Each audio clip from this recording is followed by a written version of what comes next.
Our topic for today is culture and sexuality. Before we begin our talk on this, I would like to ask all of you a question. What do you mean by culture?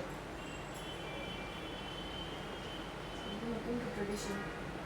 Okay, something related to tradition. What would you say? What is culture?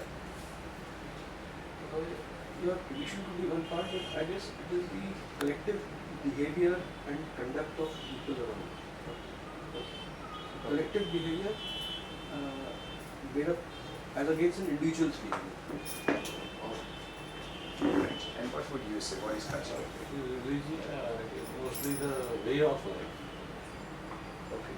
See, all of you are right. I just would like to add something that, when we talk about culture, we are including everything that we do in our lives in culture. Right, from the kind of food which we eat, right, the behavior which we show, the dress which we wear, the way we carry ourselves, everything comes under this global term called culture, and a very big part of culture is religion also. So what we are going to deal with today is, amongst all these factors which determine our sexual behavior, we are going to view religion as a very, very powerful force in trying to understand how it affects our sexual behavior, right? So our main focus would be today religion and how it affects our sexual behavior, whether you're a man or a woman or of any sexual orientation, that hardly matters. Now, before we begin this discussion on culture and sexuality, first and the foremost thing we have to say, can all the people in the world can have a uniform sexual rule? All the people around the world, can they have? If at all they do have, can you frame one or two rules which should be valid for everybody around the world? One or two sexual rules which would be valid for each and every person around the world? No. Right? Because every country has a different culture. We have different values. Right? We have different values. At the moment we have different values, we actually cannot have a single mode of behavior which is right for everyone. So we have to understand one thing very, very clearly, that if I am practicing a certain form of sexual behavior and she is practicing a different form of sexual behavior, you are or practicing something else, this gentleman is practicing something else, doesn't mean that any four of us are wrong or right. We all have the right to follow the kind of sexual customs and behavior we want, which is right for me may not be right for her. What is right for her may not be right for her. Right? So first and the foremost thing we need to understand is that we cannot have a uniform sexual law for everyone.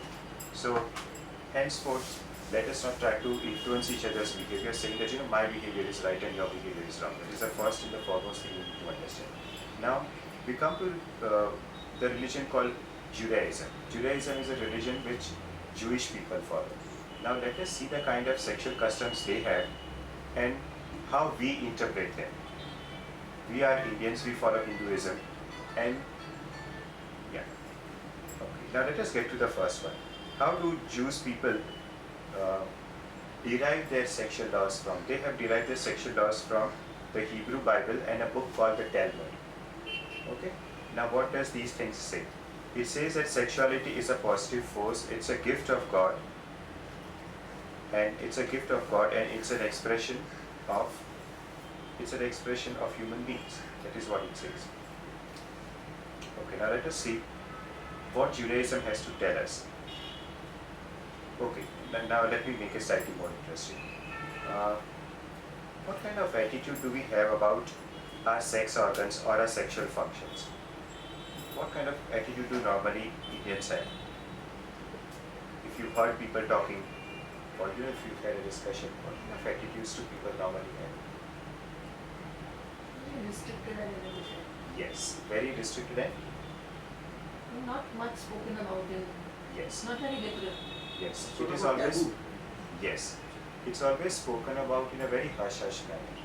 And even if people are talking about it, except for the erudite and the educated class, most of us actually shy away from talking about sex, though most of us practice sex, right?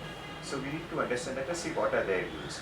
They say that sex organs or their functions are not bad. This is Judaism.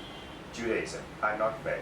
See, now when we discuss this, I also would like to emphasize one thing, that since religion is a very powerful force on us, even though we are Hindus, we might as well learn something good from other religions, right? So these things are particularly discussed, keeping in mind that if one religion is permitting it, it cannot be wrong. Because people who have sort of coined this religion are not normal people. They have done a lot of hard work, they've done a lot of thinking. So if they have said something, it makes sense. Right? So we can learn from them that sex organs and their functions are not bad. They say that sex is for reproduction and also for enjoyment. Now this is something even we in the Hindu philosophy, which we will see later, even we have come to adopt that standpoint. So that is hardly debatable. They say that extramarital sex and premarital sex is unacceptable. What would you have to say about this? Extramarital sex and premarital sex is unacceptable to Jewish culture or to Jewish people. What do you have to say about it? Right, wrong, or what? Right. You would say it's right. What about you, man? It's up to the individual. Okay. But then it's up to the individual. Fine, I do understand. So you would not agree with this? No, I value fidelity definitely, Okay. but nothing beyond it. It's Okay. What everybody's would you personal. have to say, sir? See, And believe me, Jewish people are quite particular about these things.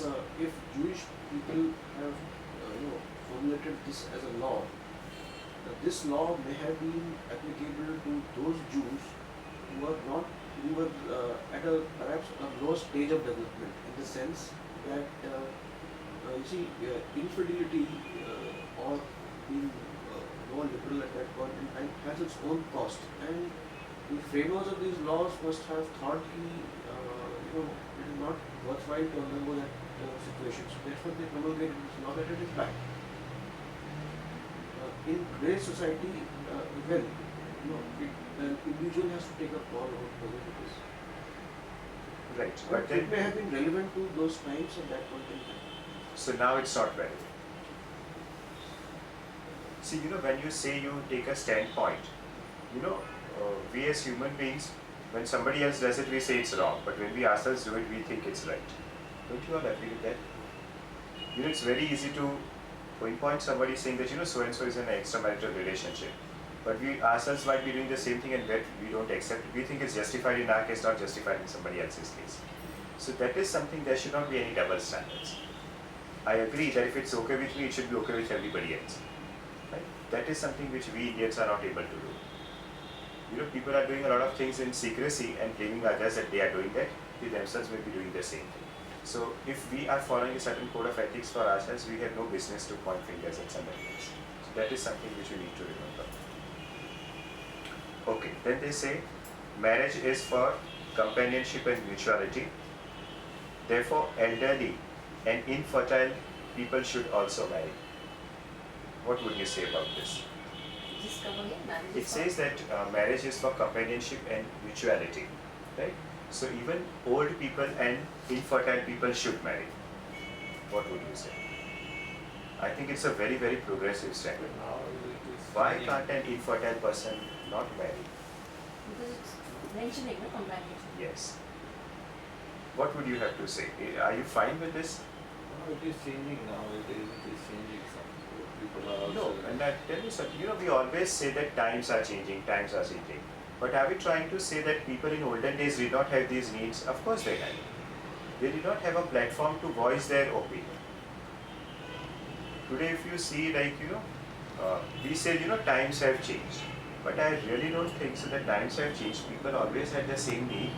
Only thing is that these things were either hidden away or it was never, projected by the media.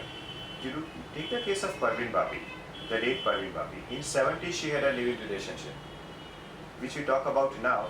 Way back in 70s she was in a living relationship with so many men. So would you call her a progressive woman or a loose woman? We cannot actually say like that because we really don't know why she was in relationship with so many men and why she opted for a living relationship and not a marriage with them. So people always had their needs. I always strongly believe so. We have even cases of infidelity way back in Mahabharata also, right? But we somehow believe that it's only happening now. I think it used to always happen. Okay, then it says, now this is something very interesting. I want your inputs about this. There is this book called Talmud, which Jewish people follow. It suggests how often a man should have sex, and depending upon your profession, they mention that so and so people can, have sex with such a frequency. They say Book you said? Talmud, Talmud. It's a, book of worship. It says a scholar can have sex once a week. Now this is something very, very debatable. Would you agree with this kind of thing? A particular person in a particular profession can have sex with a certain frequency? No, definitely not. But why do you think so they came up with this?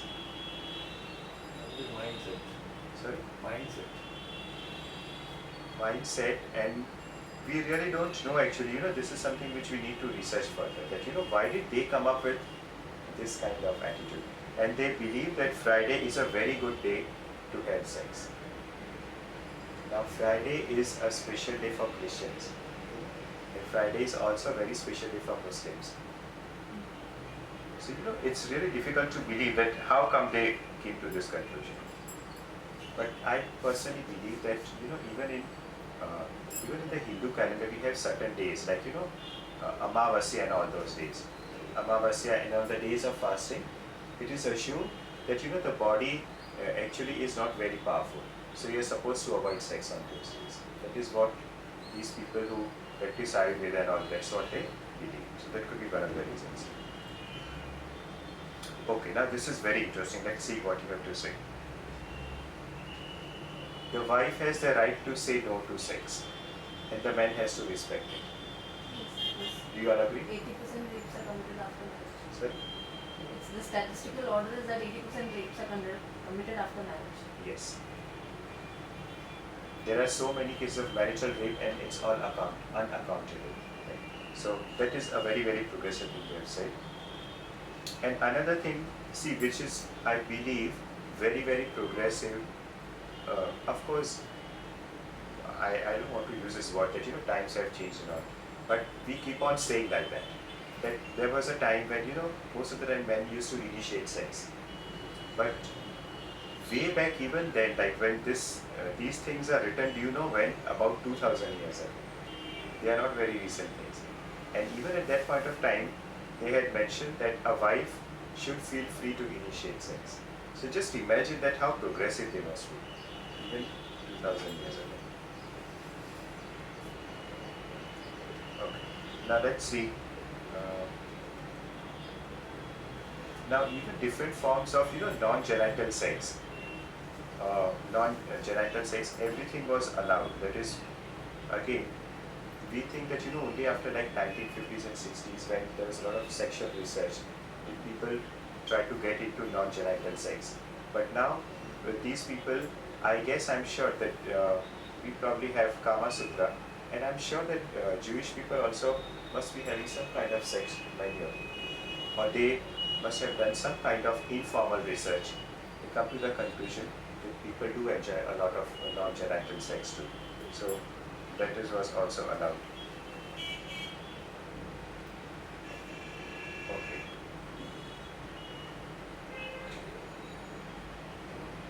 Now let us see what you have to say about this. Celibacy was sinful according to you. Celibacy. What do you feel about celibacy? What is your opinion? It was considered a crime. It was considered sinful. Like, their religion does not lay emphasis on celibacy. What do you have to say about it? Whether a man is celibate or a woman is celibate, what is your personal opinion about it?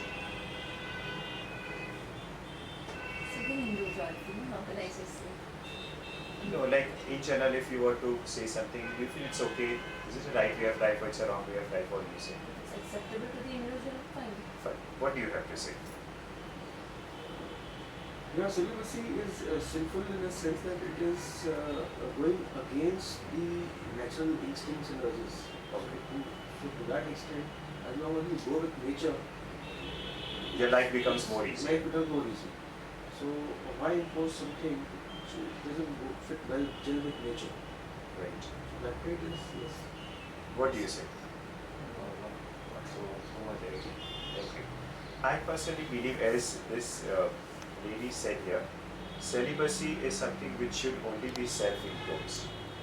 Nobody can force you to be celibate. And I also agree with what you said, that celibacy, since it doesn't go with the flow of nature. I mean, I personally would not advise anybody to opt for this kind of lifestyle.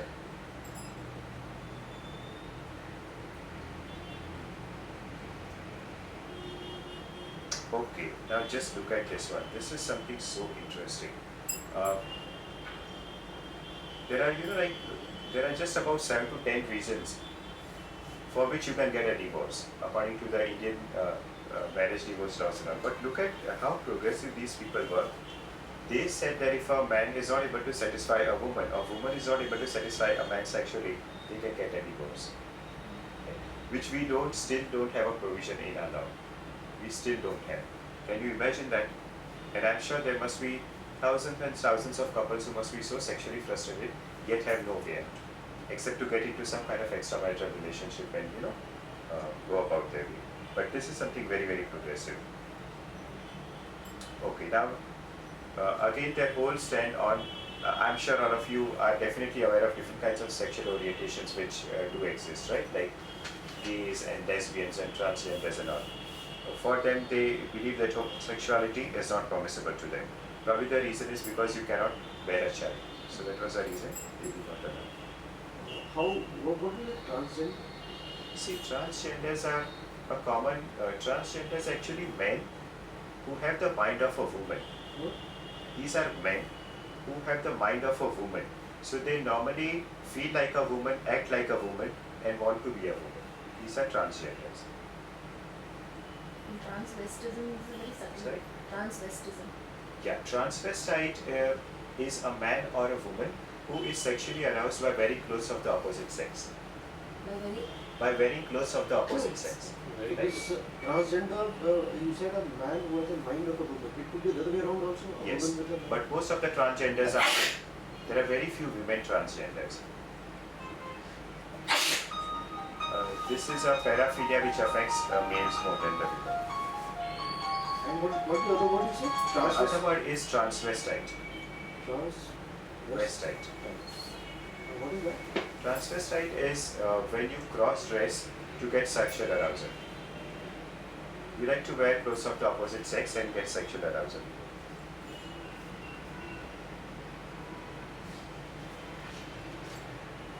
Okay, let's see what else we have. So these jadas that you see are what? They are transgender? Yes, they are. Huh? They are transgenders. But unfortunately, what happens is, we have very little understanding.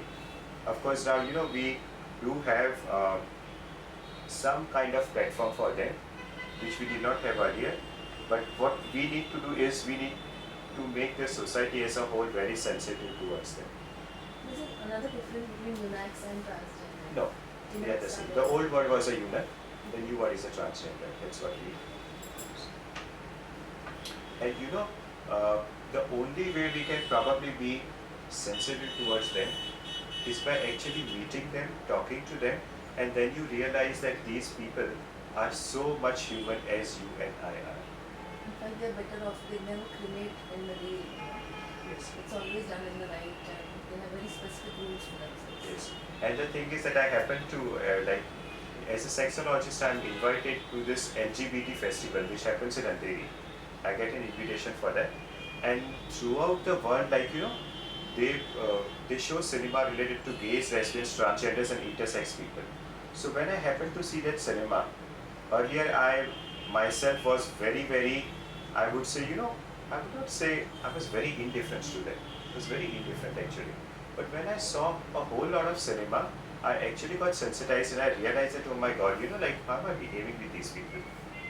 So, even when you see these things, you actually realize that, oh my God, they are so normal people and how we treat them. Prejudiced. Okay. Now, something which Orthodox Jews are against, abortion. Now, what is your take on that? What is your take on abortion? If it endangers the life of the mother, then it should be permitted. It should be permitted if the fetus has got any defects. Okay, who should As an MTP, it's fine. Okay. No, my question is not the method of abortion. My question is who should be making the decision to abort a child, an unwanted child. It should always be the mother who should Mother. decide, right? And not anybody else. We always, we always invite so many people to make this decision, but it's a decision which should only be left to the mother. In any case. The book you said is Talmud, Talmud. The Hebrews. Yeah, TALMUD. Okay. Now, one of the sexual practices they are completely against is sex during menstruation. They would not allow that because they have several beliefs about women, and that's why they don't allow it. Okay. Now, any questions about this or anything you would like to discuss about Judaism and sexuality? Something which you find it's not acceptable and it's fine with them, or you would want to say something. What about the use of contraceptives? Like today, the Catholic Church is very against that. They have not said anything about, Judaism has not mentioned anything about the form of contraception which you can practice. Once we come to Christianity, I will talk about it. But if something is not written, it's not there. Okay? And as you can see that they are talking about almost all the things which we are doing now. So it's not that things are new and we are doing it now. Everything is as old as the hills. Only thing is that probably we have not studied them or we have not cared to find them. Nothing is new. Okay, now we go on to Christianity and their attitude towards sexuality. Now, how do they form? Yeah. How are you comfortable with that idea? No. You are not. What about you? Mix. Mixed. Some of your own ideas and some from the religion. Now see, when we talk about making a sexual decision, it's not only religion which is playing a part. There is one philosophy which is the philosophy of pleasure. Like you do what you like to do. That is one. Second philosophy is based on your own moral and ethical values. And third factor is religion, which we are talking about right now. And at the moment what is happening is people are following, more and more people are following the philosophy of pleasure. Do something which you like to do rather than, based on values and ethics and all. But then at the same time I believe that somewhere along the line we have become very irresponsible also. We have become very So irresponsible. you go to the And philosophy of pleasure. yes.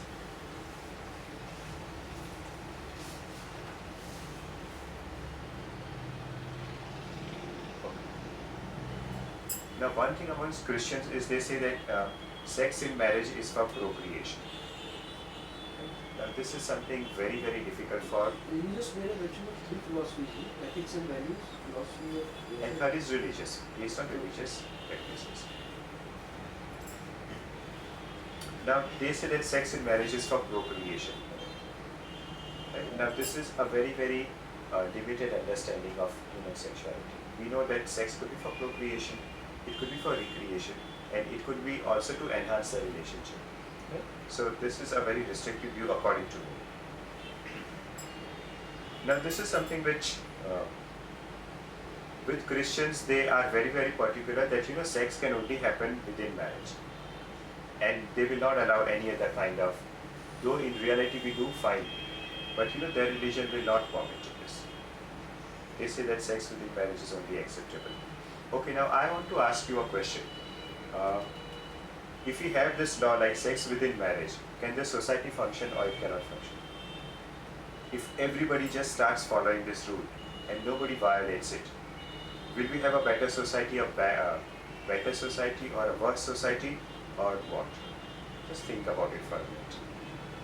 I feel it's not possible because you may be controlled with the law, but then your mind will be. Yes, not humanly possible. What would you say? Yeah, not humanly possible, but I think it is desirable. Sorry? It is desirable. sex within marriage, it is not a desirable characteristic for a society to possess. Yes.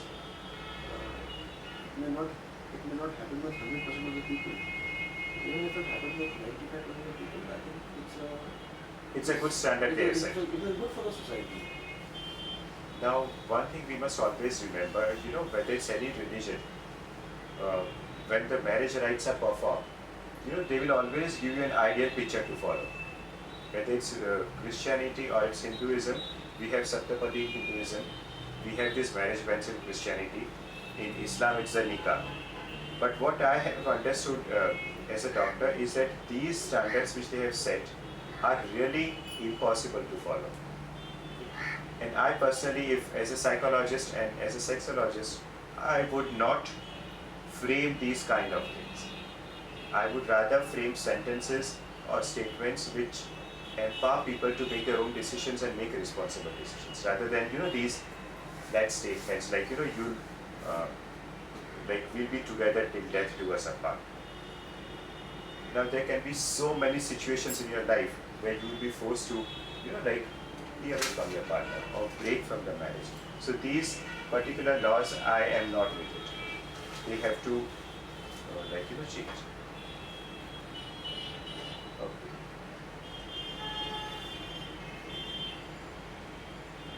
Now, amongst Christianity, celibacy is valued.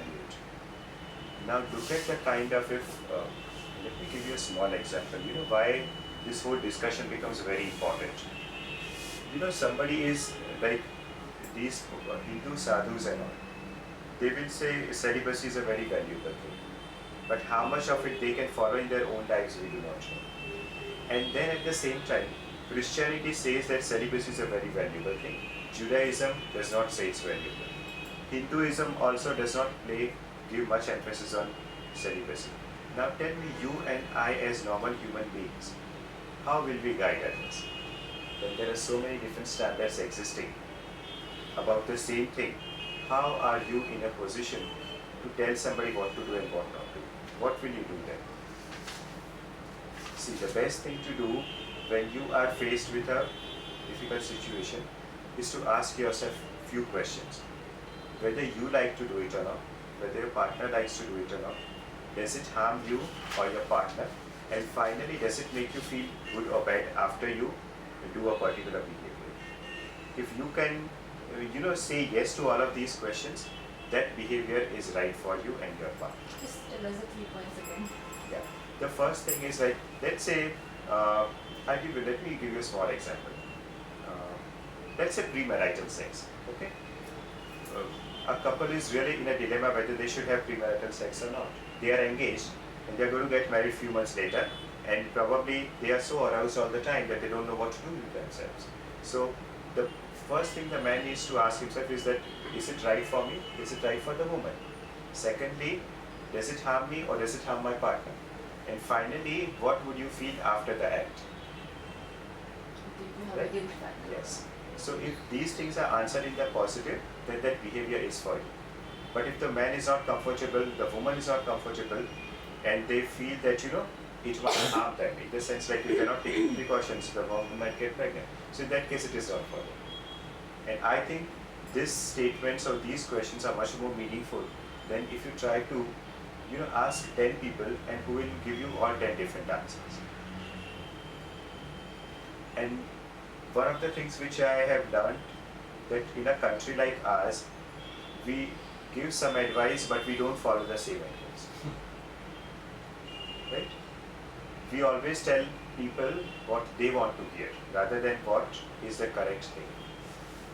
It really needs a lot of courage to think and say what is in your mind rather than what are people going to think about me if I say this. So I think once we become less judgmental, we Indians can really be more progressive. Okay, now this is something very, very interesting. If you are a Catholic Christian, especially Roman Catholics, there is a very, very, very small possibility that you can get a divorce. It's very, very difficult to get a divorce if you are a Roman Catholic. It's not allowed in their religion. Now what do you have to say about this? I have a woman friend who is Roman Catholic. She's of course in a very nice relationship, but it's very difficult. You have to pass through several stages before you can get a divorce. Not only by hiring a lawyer will you get a divorce. You know, like there are different those priests and all. Everybody interferes in your life, and then finally you are able to get a divorce. Now, what do you have to say about this? It's like compulsion. That won't work. It won't work. I personally believe if two people are not comfortable with each other, there should be enough provision for them to just separate and go their separate ways. Whether it affects the man or the woman or both of them, I think staying apart is more healthy than staying together and fighting regularly. What would you say? That is the correct. Yeah. Practical. And I think even in a country like ours, like people are opting for divorce these days. The problem is that they apply for a divorce, and the moment you end up getting a divorce, it's like many years down the line. Like you are spending 12 years trying to get a divorce. You can just imagine the kind of stress the man and the woman end up with. We should have a judicial system where these things should take place very, very immediately. And one country which I believe is very, very progressive in every way is Sweden. In Sweden, a man and a woman can just walk up to this, I don't know the right word what they call, but they can just go up to a office, a divorce office, let me call it a divorce office, and they will not ask you any questions why you want a divorce. Because they are so confident that the man and the woman who's coming up to them have actually thought about everything, and they just need that legal paper. They trust their citizens so much. And over there, the rate of divorce is very, very low. Yes. I think this is something which we need to learn. Make ourselves more responsible, and then the society can progress. I am personally for this kind of thing. Okay. Yes. Now coming to what you were saying. Christians, Roman Catholics are not allowed to practice any other form of contraception except the rhythm method. Right? Now, yes. Now, what was your question? Can I answer your question now? You had a question about, form of contraception which is practiced. So, what was your question? Okay, I was wanting to know into Judaism, what was their view on it? Okay. No, they don't have any such restrictions. Okay, what would you have to say about this? That you cannot practice any other form of contraception except the rhythm method. Not a sure shot thing. Sorry? It's not a sure shot thing. Yes. And the thing is that it's not very easy to follow. I would personally not endorse this. Okay. Again for Christianity, extramarital sex is sinful. Now, as we've already discussed earlier, that these kind of laws were made so that there could be some stability in society. But now we see that human nature is very different from the norms which we have. So we may have to change them. Okay. Now, any questions about sexuality and Christianity? If you have any questions in your mind. See, now you just make out the difference. Like we studied these two religions, like Judaism and Christianity. We are still guided by Christian ethics because we were ruled by Britishers for so many years. Still, we are in our subconscious mind. Maybe not you and me, but our previous generations, and most of it has even passed down to us. Is like Jewish people and Christians, they have a very, very restricted view about sexuality. Very restricted, very conservative, and it's not liberal. Now, coming to these religions, you will find out a difference. But when we have a different set of, I would say, norms, how it affects our behavior. There's a lot of positive view of sexuality in Islam. Now, because sexuality is considered as something very positive, look at the population growth in Muslims. Right?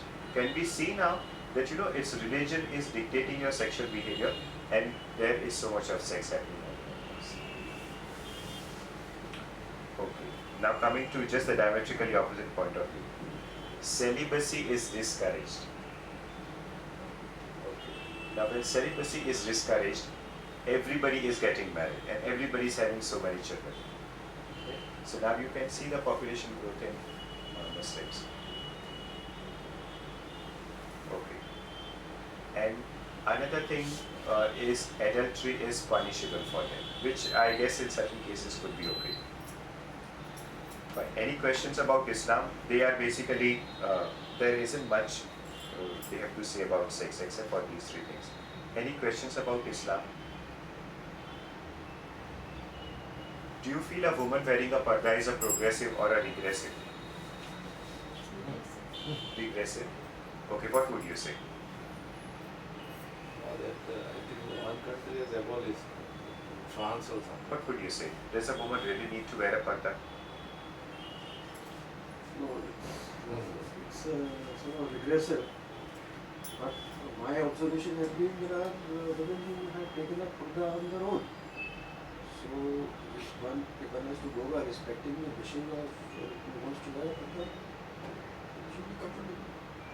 I guess, rather than making it a law, just leave it to them whether they want to follow that law or not, rather than, make it a compulsion. But do you know why this whole system of burqa and all have come in? What was the reason? Or one fine day everybody started doing it. It's not like that. Because way back during the particular period of time in history, women were actually, kidnapped and taken away by the enemies.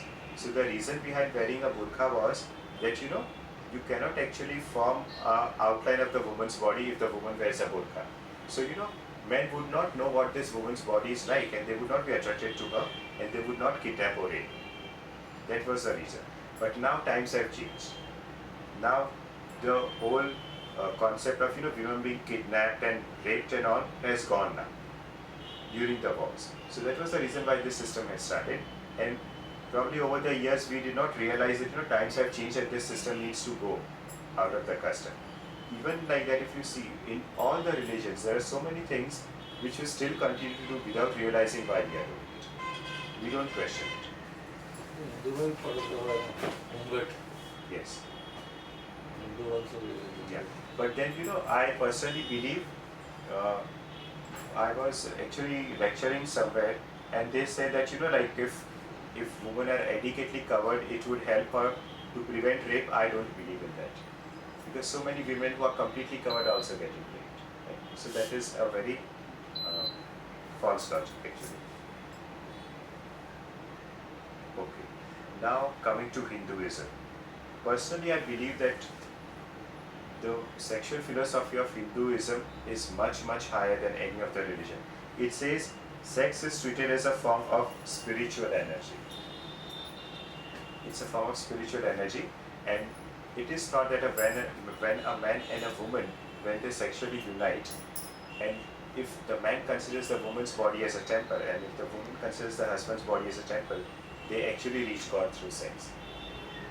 Right? This is the philosophy of Tantra. Now, there was a time in history when many people actually practiced Tantra, and I'm sure that many of them must have felt some kind of divine pleasure during sex.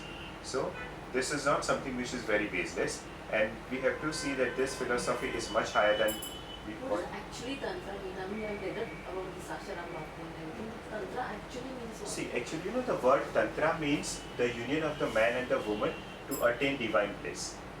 That is it. Okay, so that is about Hinduism. Then they say, okay, now they have actually a lot of different sexual philosophies are followed. People who follow karma. And what do they mean by karma? Karma, as we understand, is doing our duty. But there is also another meaning of karma. Karma is anybody who is a karmic, is somebody who is following the philosophy of pleasure. Okay, who is seeking pleasure. So in fact, all of us are karma yogis because we are all seeking pleasure, right? And if we are seeking pleasure, then we are following the Kama Sutra, the book Kama Sutra. So it says that those who are following karma would seek, pleasure from Kama Sutra, and people who are following dharma. What is dharma? That is practicing a religious duty, and for them celibacy is the right way of life. Right? So now you just see that people who have come up with this sexual philosophy in Hinduism I think their way of looking at things is so deep. So deep. Those ones These who- like Hindu sexual philosophies are so deep, and probably sages and people like that who have thought for so many years and then have come up with something like this. Even today, if we have to come up with something like that, probably we will not be able to come up. But these were the people, they were just doing two things. They were only thinking and they were only meditating.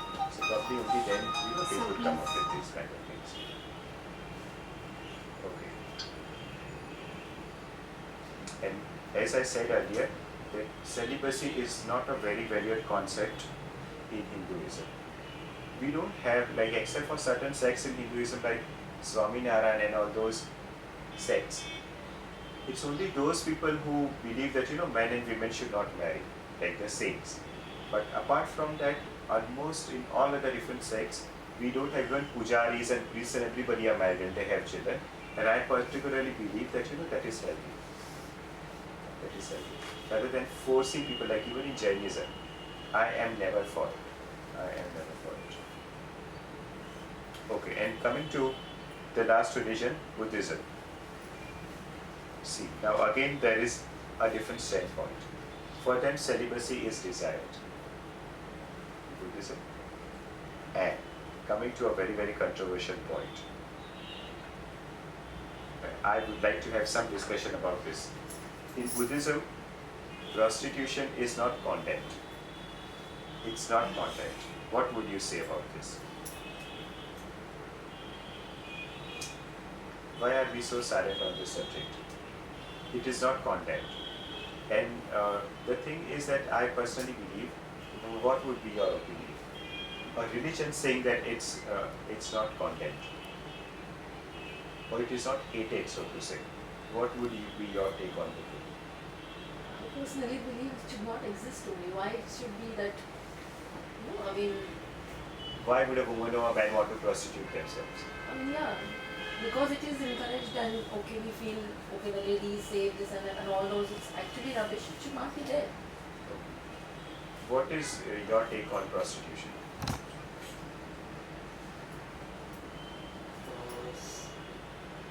It should be regulated. Okay. Wherever it exists in the foreign countries today, see, it is the democratic value of exercising your option opens up this trade of prostitution. For the society, if it is regulated at places, it has been successful. And what do you mean by regulated? Like not allowed? No, allowed, but under some conditions. Like what happens in Germany today is that if you want to practice that, you need a license. Yes. Then there are regular medical checkups. Yeah. So basically, you do it in a very professional way. No. What would you have to say about prostitution? Buddha Dharma is a very progressive religion. And I think so.